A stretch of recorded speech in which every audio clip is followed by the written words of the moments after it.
Welcome to the NBA Coast to Coast podcast brought to you by TheLines.com. Coming to you from the West Coast, Josh Lander, joined by Nate Weitzer. He's on the East Coast, and we are looking at player props to close the work week out here on Friday for you guys. Got 7 games in the NBA today.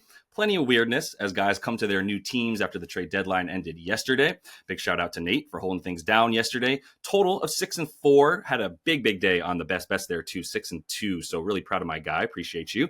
We're going to be getting into these player props here. We've also got best bets up in a separate episode. Make sure you are subscribed to that page so you don't miss any of the content we're bringing you each and every weekday this season. Should mention NFL is the Super Bowl is this Sunday. You might have heard. We're also going to have plenty of looks for the Super Bowl up in a separate episode. So check that out. But let's get into Friday's NBA action here, Nate, and look at your first play of prop. Your guy, Isaiah Collier, over 18.5 points and assists is juiced up. They put you in an awkward spot here with a lot of these props where you either have to add 4 rebounds when he's not a great rebounder on a team with a huge front court, or you have to eat the juice here. Or just take the points. But yeah, I think it's worth sprinkling on the double-double price that you get at some places here. Plus 310 is the best I saw with a straight double-double at Bet365. But you can also probably get an even better number if you just do the 10 plus and 10 plus manually. In any case, he's averaging that in 3 without Colin Sexton this season, 17 points a game, 10.7 assists. We're talking the 2 ones that have been somewhat lately, 20 and 11 in both games with 27% usage, total of 37 potential assists, including 20 last time out against the Dubs. You look at, Sexton is a high usage guy who has had a team high 15 drives in his last 15. Wasn't passing much out of those, so not a lot of potential assists for him. Collier was second in that span, 12.3 drives, passing 51% of the time. And that number's gone up even more if you look at the recent games. And then, he scored 12 just on drives against Golden State. The one game he played with Sexton and Jordan Clarkson, who's also out for this one here, again on January 20th against the Pelicans, 23 drives for young Isaiah Collier, leading to, again, that 20 and 11 line, which has kind of been the norm for him in that small sample. He did have 8 dimes in just 27 minutes against Phoenix last time he faced them. He able to get the start there. Sexton, again, dominated usage, 23 drives, leading to 20 points. Collier did not score much in that game, but the Suns, we talked about the vibes not being good, talked about the 125 defensive rating when Kevin Durant does not play. And even if he does play, who knows what the cohesion is on the defensive end here for the Suns. So, we both leaning over for 232, even with that lofty total. We're both loving the Jazz to catch these points. And I think Collier and Keontae George should both have solid games here with the elder statesman ruled out in the backcourt. Yeah, for sure. Elder statesman, but I don't know. I think Collier's got a brighter future than all of them. And this is no notes. Yeah, I like adding the points for him as well at this point. I don't know that you're going to get much sort of what I talked about in the best bets episode is we like Utah a lot in this one because for me specifically, I really like the fact that Phoenix is going to have trouble stopping anybody who gets into the lane. And Collier has been such a problem. He's this small, slithery, but yet beefy dude that you just cannot knock him off of his his track to the basket very easily. So when he gets into the lane, there's going to be a lot of opportunities for kickouts. There's going to be a lot of opportunities for floaters, and there's going to be a lot of opportunities for lobs at the rim to Walker Kessler. So I think they're going to be doing a lot of shooting close to the bucket as well. So I would also add, I didn't put it in here, but I would also be looking at Walker Kessler boards. I think he's going to get a lot of offensive rebounds and a lot of putbacks on those little floaters that we'll see Utah putting up when they get into the lane. That'll give him some short rebounds to get and then putbacks against Nick Richards. So those are the 2 guys that I'm most eyeing in this game for Utah.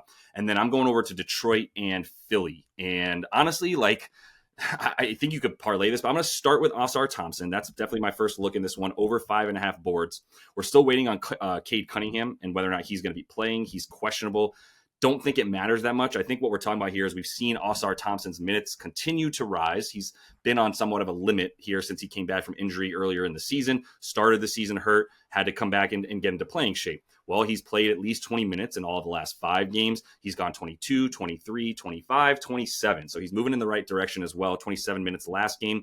I think you start to pencil him in for at least 25 at this point. And if you give him at least 25 minutes, he's up to about 6.8 rebounds per game this season in the 7 games that he's played at least 25. So he's gone over in 5 of those 7. That's what I'm chasing here is the minutes. The other thing is I'm always going to go right to pogo stick guys, and that's his nickname, but bouncy guys who are forwards in the 6'7" to 6'9" range who love to rebound and get in on the offensive boards or the defensive boards and rebound and get into the mix. And that's Osar to a T. We look at Philly. This is how you have to play against them. If you are a center going up against the 76ers, you're probably not going to have a great game, in part because you are going to have to be focused so much on guarding Joel Embiid, and then you're also going to have to be focused on boxing him out as well on offense and defense, to be honest. But either way, like, that's the problem, right? Centers are always in the bottom 10 in rebounds and points against the Sixers. Small forwards, power forwards, which to me are interchangeable. Like, is Tobias the power forward? Is Osar the power forward? I don't really care. It's either of them. It's just forwards, and they are in the bottom 5, limiting forward rebounds. So like 9th most to power forwards, 8th most to small forwards. Whatever the difference is these days, I'm not really totally sure. I just care about forwards, and that's where they're horrible.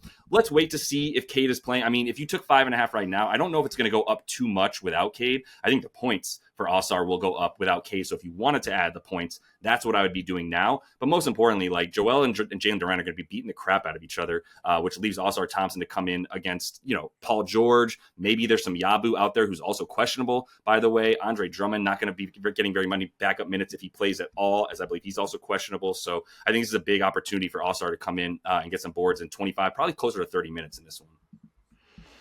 Yeah, I'm waiting for him to kind of make the leap where his brother is just taking the league by storm. And it's just like, I mean, you don't have to shoot, man. You just like, how is he grabbing 17 RA every game and you're out here just going like 10-1-1 half the time?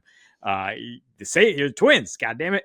But yeah, I mean, this is the right spot. I think you identified it here. And certainly if Cade's out, that just means more playing time and more opportunities. I'm going to fade Donovan Mitchell, 25.5 points. It was 26.5 for a minute, and that'd be expensive if you can still get it. But like, I think I'm just fine with that number here with the Cavs minus 17.5 in Washington.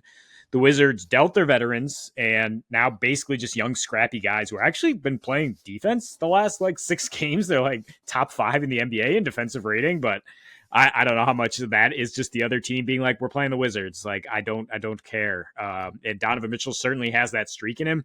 We've talked about his splits against Boston and Milwaukee. They're just so notable.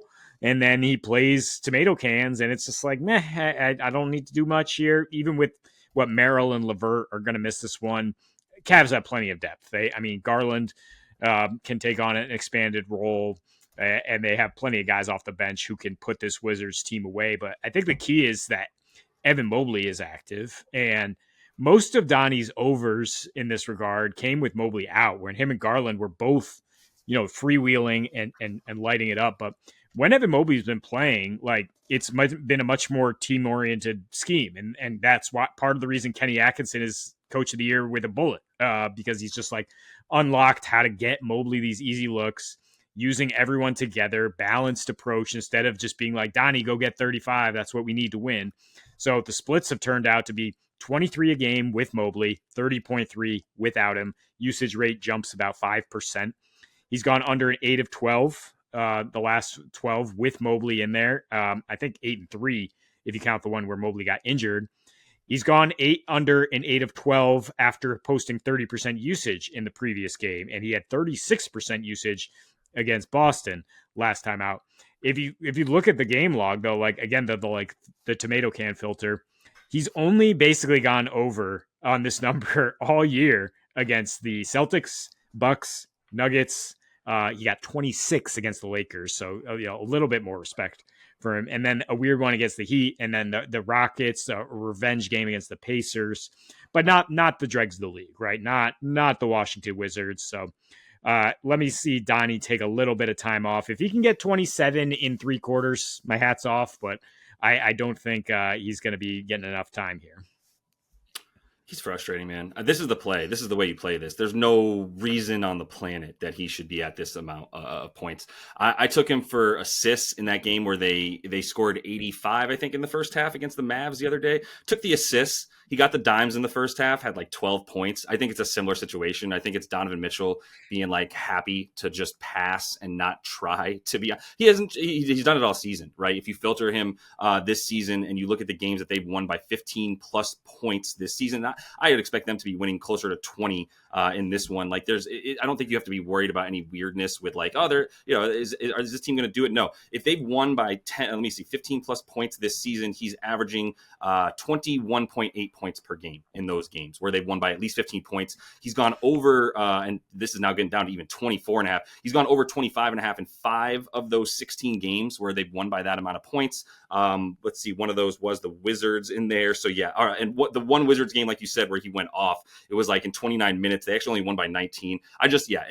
Missing players. This is a great look, and this is definitely one that I would have put on the card if you didn't get to it first. So kudos there. Let me get to Scotty Barnes. Let me close it out here in another game with a nearly 20-point spread. The other one is the Toronto Raptors, whatever's left of them, and the Oklahoma City Thunder, who I think are going to have Chet Holmgren back in this game for part of it. So it's difficult to see what's going to happen. I think we might be able to wait just a minute and get Scotty at 6.5 rebounds because it's like pretty plus money in some places and going down a little bit here. It's like minus 110. We might be able to see it move. Not totally sure, but I think 7.5 is a fine number either way if you want to take it.